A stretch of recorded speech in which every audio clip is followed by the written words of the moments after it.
Hello guys, welcome to my channel. আবার একটা ছোট্ট নতুন ব্লগ নিয়ে চলে এসেছি।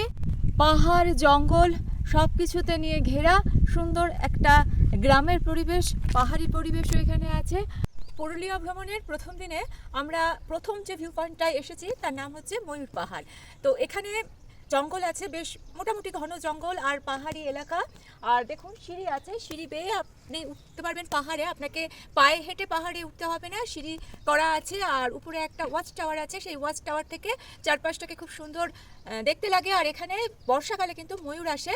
আশপাশে যে ধান ক্ষেতগুলো আছে সেখানে ধান খেতে ময়ূর আসে। এখন ময়ূর আসে না আর কি, এই সময় ময়ূর আসে না। তবে এখানে জায়গাটা খুব সুন্দর। আর পুরুলিয়া স্টেশন থেকে মোটামুটি ওই 1 ঘন্টা 20 মিনিট মতো লাগে। আর যাত্রাপথটাও বেশ সুন্দর, বেশ জঙ্গলের মধ্যে দিয়ে, হালকা হালকা জঙ্গলের মধ্যে দিয়ে আসা যায়। আমরা হোটেলে যাব, কিন্তু যেহেতু আমরা একটু আগে চলে এসেছি তাই স্টেশন থেকে হোটেলে যাওয়ার পথে এই ভিউ পয়েন্টটা আমরা দেখে নিলাম। আর 2-1টা ভিউ পয়েন্ট আমরা দেখব, তারপর আমরা হোটেলে যাব। ছোট ছোট পাহাড়, আমরা সিঁড়ি বেয়ে উপরে উঠেছি। আর দেখুন বেশ সুন্দর জঙ্গল। আর এখন পলাশ ফুল ফোটেনি, একটু কিছুদিন বাদে ওই মার্চের দিকে যখন পলাশ ফুল ফোটে তখন এর দৃশ্য আরও সুন্দর হয়ে যায়। পুরো লাল পাহাড়ি একটা মানে পাহাড়ি লাল মাটির দেশ যাকে বলে, সেই ফিলিংসটা আসে। তো মোটামুটি বেশ ভালোই লাগছে। আশপাশটা ঘুরতে ঘুরতেই বেশ কয়েকটা সিঁড়ি ভেঙে উঠে এলাম একটু উপরের দিকে, কারণ একটা ওয়াচ টাওয়ার আছে। আর ওয়াচ টাওয়ার থেকে চারপাশটাকে ভীষণ সুন্দর লাগছে, দেখুন কতটা সুন্দর লাগছে। এরপরে চলে যাচ্ছে নেক্সট ভিউ পয়েন্ট। পাহাড় দেখে নিয়ে ময়ূর পাহাড় থেকে আর ওই 3-4 মিনিটের মধ্যে একটা সুন্দর রাম মন্দির রয়েছে। এখানে রাম, সীতা, লক্ষ্মণ এবং হনুমানজির মূর্তি রয়েছে এবং মন্দিরটিও বেশ সুন্দর। আর বেশ সুন্দরভাবে এখানে রামায়ণের চিত্রগুলোকে মূর্তির আকারে রয়েছে, সেটাও কিন্তু বেশ ভালো লাগছে। চিত্রগুলো একটু দেখিয়ে দিই, দেখুন শূর্পণখার নাক কাটা, কিংবা রাম, সীতা, লক্ষ্মণ যে বনবাসে কুটির বানিয়ে বসবাস করছিলেন সেই সব চিত্রগুলো এখানে আছে। তবে রাবণ বধের কোনো চিত্র কিন্তু আমি দেখলাম না, কেন সেটা জানি না। যাই হোক, চিত্রগুলো বেশই ভালো লাগছে। আর এইবার আমরা চলে এসেছি সীতাকুণ্ডে। পরিষ্কার স্বচ্ছ সুন্দর জল এবং প্রাকৃতিক, মাটির তলা থেকে জলটা বেরোচ্ছে, এটাকে খুব পবিত্র মনে করা হয়। চলে এসেছি উসুলডিংরি সানরাইজ ভিউ পয়েন্টে। এখান থেকে সানরাইজ খুব ভালো দেখা যায়। তবে বুঝতেই পাচ্ছেন যা রোদের মধ্যে দাঁড়িয়ে আছি, সানরাইজ তো অনেকক্ষণ আগে হয়ে গিয়েছে, এখন বাজে 10:30। সুতরাং সেটার তো কোনো চান্স নেই। তবে ভিউটা কিন্তু ভীষণ ভালো। দেখুন দূর থেকে বেশ পাহাড়গুলোকে দেখা যাচ্ছে, সবুজে ঘেরা পাহাড়গুলোকে বেশ সুন্দর লাগছে। আর রোদের মধ্যেও কিন্তু এখন ওয়েদারটা বেশ ভালো, মানে সুন্দর হাওয়া দিচ্ছে। আর নির্জন একটা পরিবেশ, মানে খুব নির্জনতাটা এখানে ভীষণ আমার ভালো লাগছে।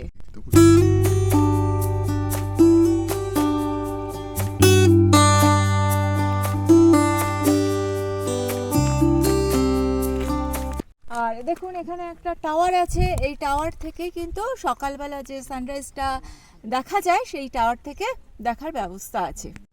2-3টে সাইট সিন দেখে নিয়ে আমরা হোটেলে এসেছি। হোটেলে রেস্ট নিয়ে নিলাম, হোটেলটাও আপনাদেরকে দেখিয়ে দিচ্ছি। আর এইবার চলে এসেছি লাঞ্চে। এটা হচ্ছে ইউথ হোস্টেল, নম্বর আমি দিয়ে দেবো। এই রুমটা 4 বেডেড রুম, পার হেড 1300 টাকা করে রুমটা আমরা নিয়েছিলাম। তবে রুমটা আমার মনের মতো হয়নি। এখানে একটাই 4 বেডেড রুম আছে, বাকি রুমগুলো কিন্তু মোটামুটি খারাপ নয়। আমি বাকি রুমগুলো দেখে এসেছি, তবে এই রুমের বাথরুম আমার কিন্তু একদমই পছন্দ হয়। এখানে লাঞ্চের ব্যবস্থা আছে, ডাইনিং হলে বসে আছি। আমরা আজকে ফিশ থালি অর্ডার করেছি, আর তার সঙ্গে কী কী আছে চলুন খাওয়াটা দেখাই। এইবার এই লাঞ্চটাও কিন্তু আমার একেবারেই পছন্দ হয়নি, আমরা জানতাম না, তাই এখানে লাঞ্চ করেছিলাম। আশেপাশে যে দোকানগুলো আছে সেই দোকানে আপনারা লাঞ্চ করবেন। আর আশেপাশে অনেক কটেজ আছে, সেখানেও কিন্তু আপনারা থাকার ব্যবস্থা করতে পারেন। আর এখানে অন্য রুমগুলো খারাপ না, সেখানে থেকে আপনি লাঞ্চটা অন্য জায়গায় করতে পারেন। যাই হোক, লাঞ্চ করে আমরা চলে গেছিলাম একটা হাটে বেশ 3 কিলোমিটার দূরে এই হাটটা বসে। এই হাটে আমরা চলেছি সাধারণ বিকেলবেলা হাট থেকে ফেরার পথে আমরা এসেছিলাম একটা ভিউ পয়েন্টে। আসলে এটা সকালবেলায় দেখে নেওয়া যায়, আমাদের সকালবেলা খুব দেরি হয়ে গিয়েছিল, ওই জন্য এটা দেখে নিয়ে।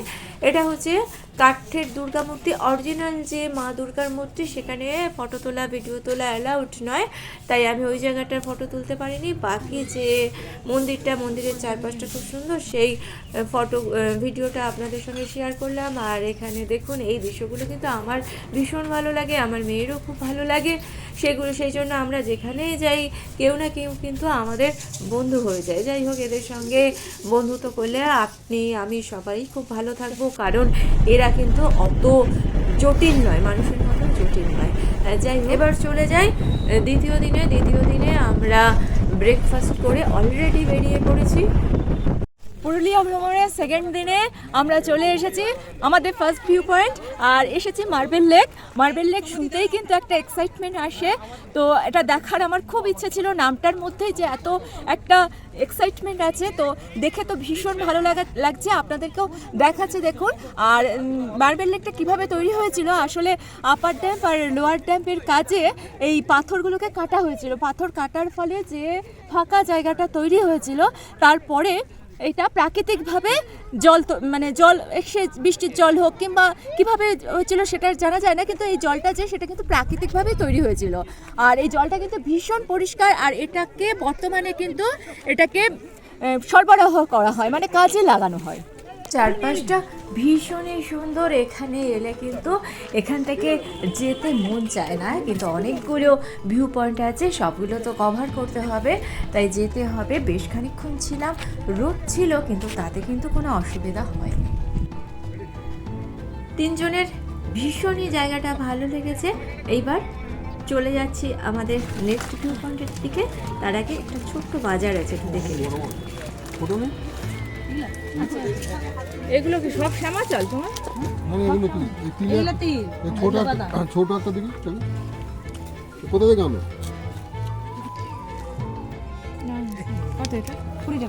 এরা অনেক দূর থেকে, মানে অনেকটা নিচে থেকে জিনিসপত্র নিয়ে এসে এখানে কিন্তু বিক্রি করে, তাই দাম একটু বেশি হয়। চলে এসেছি আমাদের সেকেন্ড ভিউ পয়েন্ট বামনি ফলসে।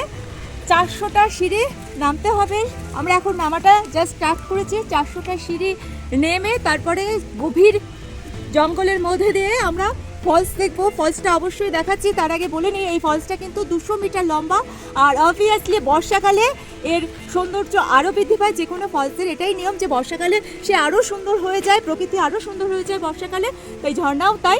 তো দেখা যাক যে এখন এই ফেব্রুয়ারি মাসে কীরকম ফলস আমরা দেখতে পাই, চলুন।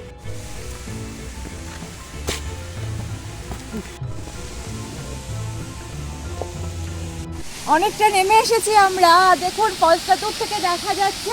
আরেকটু নামবো, অর্ধেকের বেশি নেমে এসেছি, নামাটা কোনো ব্যাপার না, উঠবো কীভাবে সেটাই হচ্ছে বড় কথা। আর যাই হোক, সেটা দেখা যাবে কোন, আগে তো ফলসটা দেখে নিই। ফলসটা এখনই দেখতে পাচ্ছি, যা আওয়াজ ফলসের, তাহলে বুঝতেই পারছেন যে কতটা সুন্দর। চলুন বাকি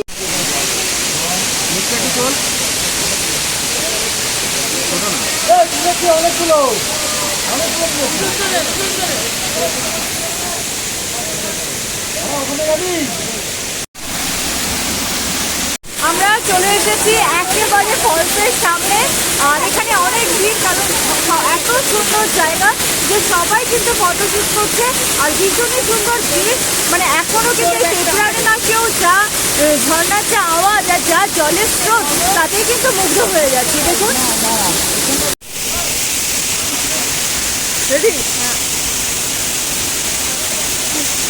এত কষ্ট করে আসাটা কিন্তু একদম সার্থক হয়েছে। উঠতে গিয়ে সিঁড়ি দিয়ে উঠতে গিয়ে হাল খারাপ হয়ে গিয়েছে, ওই জন্য দেখুন এখানে আখের রস খাচ্ছি, আর আখের রসটাও কিন্তু দাদা খুব ভালো করেছে। চলে এসেছি আমাদের থার্ড ভিউ পয়েন্ট দুর্গা ফলসে। এটা বামনি ফলসের মতো অতটা বড় নয়, কিন্তু ছোট কিন্তু সুন্দর। সবচেয়ে একটা সুবিধার বিষয় সেটা হচ্ছে এটাতে বেশি সিঁড়ি কিন্তু অতিক্রম করতে হচ্ছে না, মানে অনেক বয়স্ক লোক বামনি ফলসে গিয়ে ফিরে আসছে অনেকটা সিঁড়ির জন্য, তাদের পক্ষে কিন্তু এই ফলসটা বেশ ভালো, আর প্রাকৃতিক দৃশ্যটাও ভালো, তবে বামনি ফলসের মতো অতটা বড় নয়। আমাদের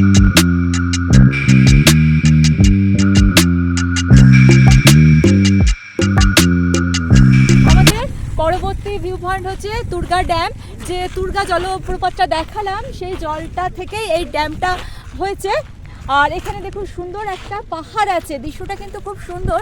এখানে হাওয়াও দিচ্ছে, যদিও প্রচণ্ড রোদ, কিন্তু যদি বিকেলবেলার দিকে এখানটা আসেন এখানটা কিন্তু দুর্ধর্ষ লাগবে। কারণ দেখুন পাহাড় আর এই ড্যাম মিলেমিশে চতুর্দিকটা মোটামুটি কিন্তু পাহাড়, তিন দিকটাই পাহাড় রয়েছে। দারুণ সুন্দর একটা দৃশ্য কিন্তু এখানে এলে দেখতে পাবেন। আর এখানে দেখুন ছোট ছোট কতগুলো বাচ্চা হাতের কাজ কি সুন্দর করছে। ওই দিদিকে তুই দে, ঠিক আছে? তুই দাঁড়া, তুই একটু ঘুরিয়ে দাঁড়া। মুইটা দে, হ্যাঁ। মুইটা দে। না না না, এটা দিয়ে তোর ভিডিও করি, করবো? চলো, খুব সুন্দর বানাইছে, কি সুন্দর বানাচ্ছি বানাও। যাবি না, এটা যাবি, এটা ফার্স্ট হবে তারটা আগে নেবে। চলে এসেছি আমাদের নেক্সট ভিউ পয়েন্টে, খয়রাপেড়া ড্যাম। আর এখানটা দেখুন এরকম ড্যাম আছে, আর চারপাশটা কিন্তু ভীষণ সুন্দর, কারণ চারপাশটাতেই দেখাচ্ছি দেখুন পুরোটা পাহাড়, চারদিকে পুরো পাহাড়ে ঘেরা। এর পাশেই আছে খয়রাপেড়া ইকো অ্যাডভেঞ্চার রিসর্ট। এখানে আপনারা এসে থাকতে পারেন, বেশ ভালো লাগবে, মানে রাত্রিবেলা বলুন সন্ধ্যাবেলা বলুন ভালো লাগবে। অক্টোবর থেকে ফেব্রুয়ারি পর্যন্ত কি মার্চ পর্যন্ত মোটামুটি এসে কিন্তু অনেকেই এখানে থাকেন। তো গাড়ি পার্কিংয়েরও ভালো ব্যবস্থা আছে, যারা গাড়ি নিয়ে আসেন তারাও কিন্তু এখানে ইজিলি থাকতে পারেন। আর এর প্রাকৃতিক সৌন্দর্য ভীষণ ভালো, বিকেলবেলা বলুন সন্ধ্যাবেলা বলুন যে কোনো সময় কিন্তু চতুর্দিকটা ভীষণ সুন্দর। এই দেখুন এটা হচ্ছে সেই রিসর্ট যার কথা আমি এতক্ষণ বলছিলাম। এখানে কিন্তু কটেজের ব্যবস্থা আছে, আর বুকিংয়ের ব্যবস্থা আছে, আর কন্ট্যাক্ট নাম্বার এখানেই দেওয়া আছে, আপনারা এখান থেকে কন্ট্যাক্ট নাম্বারটা দেখে নিন। এখানে বোটিংয়েরও কিন্তু ব্যবস্থা আছে, এখানে যদি আপনারা বুক করেন সেক্ষেত্রে এদেরই ব্যবস্থা আছে, সেক্ষেত্রে আপনারা এখানে বোটিং করতে পারেন। আমার 2-3টে চ্যানেলের ভিডিও যারা দেখেন তারা এতদিনে জেনে গেছেন যে আমার মেয়ে এইসব পশু পাখিদের ভীষণ ভালোবাসে, যেখানে যায় সেখানে কিন্তু ওদের সঙ্গে ওর একটু বন্ধুত্ব হয়ে যায়। ক্লান্ত হয়ে গিয়েছি, এখন বাজে প্রায় 1:30। আমরা লাঞ্চের জন্য একটা রেস্টুরেন্টে চলে এসেছি, দেখি লাঞ্চটা কীরকম হয়, তারপরে আপনাদেরকে রিভিউটা দিচ্ছি। ধনে পাতা চাটনি লাগবে দাদা, লাগবে একটু।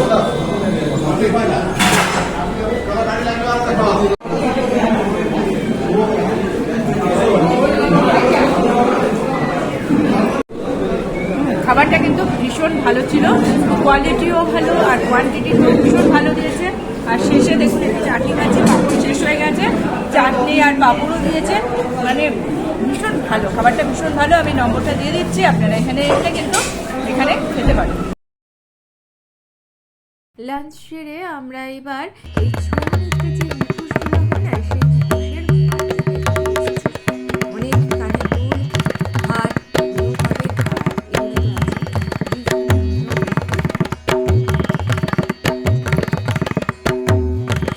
লাঞ্চ করে নিয়ে আমাদের নেক্সট ভিউ পয়েন্টে আমরা এসে পড়েছি। এটা হচ্ছে পাখি পাহাড়, ভীষণই ভালো সুন্দর একটা জায়গা। জঙ্গলের মধ্যে দিয়ে, শাল আর সেগুনের জঙ্গলের মধ্যে দিয়ে যেতে হবে, তবে এখানে গাইড নিলেই ভালো হয়। গাইড দিদির সঙ্গে আমরা এগিয়ে চলেছি। আর পাখি পাহাড় ব্যাপারটা হচ্ছে আপনার ছোট ছোট পাহাড়ের মধ্যে নানান রকম পাখির চিত্র, মানে পাথরকে খোদাই করে করে পাখির চিত্রগুলো খুব সুন্দরভাবে আঁকা হয়েছে। আমি দেখিয়ে দিচ্ছি।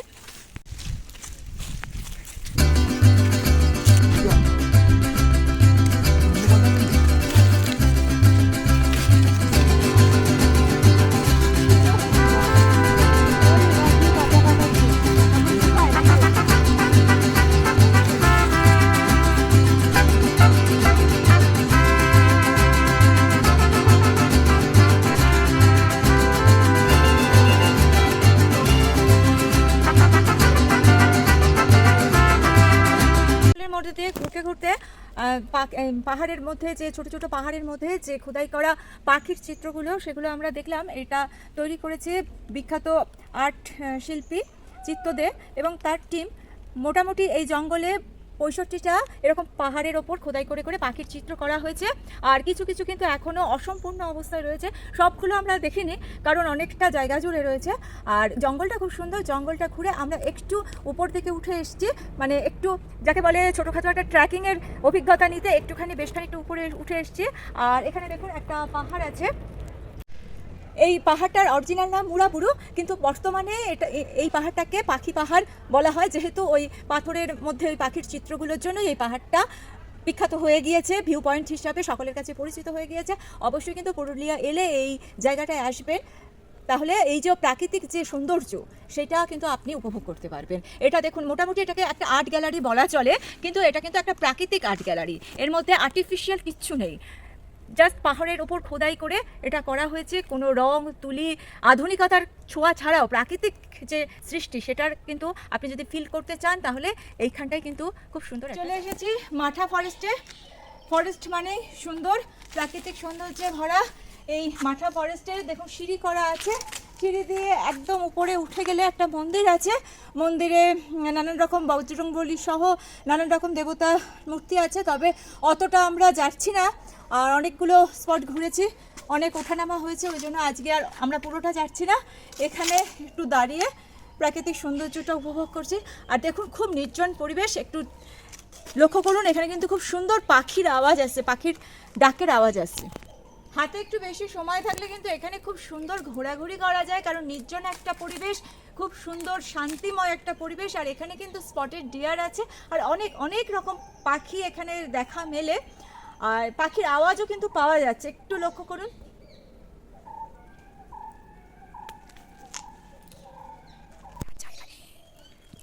আমরা এবার চলে এসেছি লহরিয়া বাবার ধামে। এখানে শিব মন্দির আছে, শিব মন্দিরের ভেতরে ঢুকে প্রণাম করে এরপরে আমরা যাব, এর পেছনেই আছে লহরিয়া ড্যাম, সেটা আমরা দেখতে পাচ্ছি।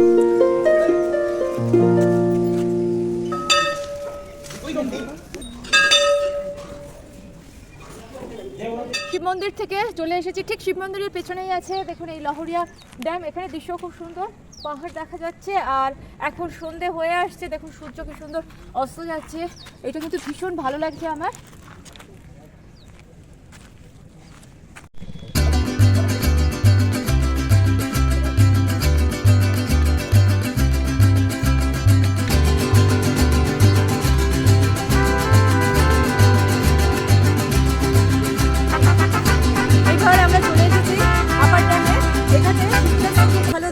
আমরা লোয়ার ড্যামে দেখিয়েছিলাম যে সূর্যটা অস্ত যাচ্ছে, আর এই আপার ড্যাম থেকে এই সূর্যাস্তটা আরও ভালো দেখা যায়। তো আমাদের তো দেরি হয়ে গিয়েছে, এখন বিকেল হয়ে এসছে, ওয়েদারটা খুব সুন্দর হয়ে এসছে, আর এখানটা বেশ অনেকটা জায়গা, এখানে ভালো মতো ঘোরাফেরা করতে পারবেন। আর একটু আগে আসার চেষ্টা করবেন, মানে সূর্যাস্তের সময় আসার চেষ্টা করবেন, তাহলে কিন্তু এটা আরও। আজকে আমাদের পুরুলিয়া ভ্রমণের শেষ দিন, আমরা আজকে একটু ঘোরাঘুরি করে রাত্রিবেলা ট্রেনে চলে যাচ্ছি কলকাতায়। তো এখন চলে এসেছি আমরা একটা সুন্দর ভিউ পয়েন্টে, এই সামনেটা হচ্ছে সুইসাইড পয়েন্ট, খুব সুন্দর একটা জায়গা, প্রাকৃতিক পরিবেশ খুবই সুন্দর, কিন্তু কেন এই নামটা হয়েছে জানি না। আর এই যে এখানে দেখুন পাশেই দেখা যাচ্ছে একটা লেক, এর নাম হচ্ছে মুরুগুমা লেক। তো এই দুটো মিলিয়ে কিন্তু এর প্রাকৃতিক দৃশ্য খুব সুন্দর, তবে এখন প্রচণ্ড রোদ, যদি বিকেলবেলার দিকে আসা যায় এর দৃশ্যটা কিন্তু আরও সুন্দরভাবে অনুভব করা যায়। এখানে একটা আকর্ষণীয় কথা এবং ইম্পর্টেন্ট কথা, সেটা হচ্ছে এখানে তো অনেক গভীর নয়, মোটামুটি মাঝামাঝি জঙ্গল আছে। এই জঙ্গলে কিন্তু অন্য জীবজন্তু যেরকম আছে, সব থেকে বেশি এখানে পাওয়া যায় হাতি, এবং এখানে কিন্তু নানান জায়গায় সাইনবোর্ড লাগানো আছে যে হাতি থেকে সাবধান। অনেক সময় হাতি এখান দিয়ে রাস্তা দিয়ে যাতায়াত করে, তখন রাস্তা সম্পূর্ণ বন্ধ করে দেওয়া হয়, মানে পুলিশ এসে রাস্তা বন্ধ করে দেয়, মানে অনেক হাতি কিন্তু এই জঙ্গলে আছে।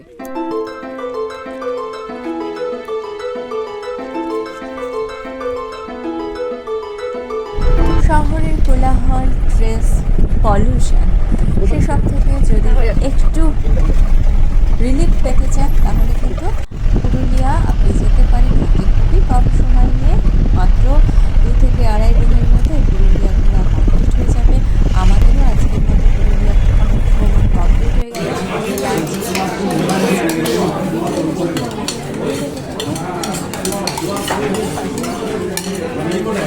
all are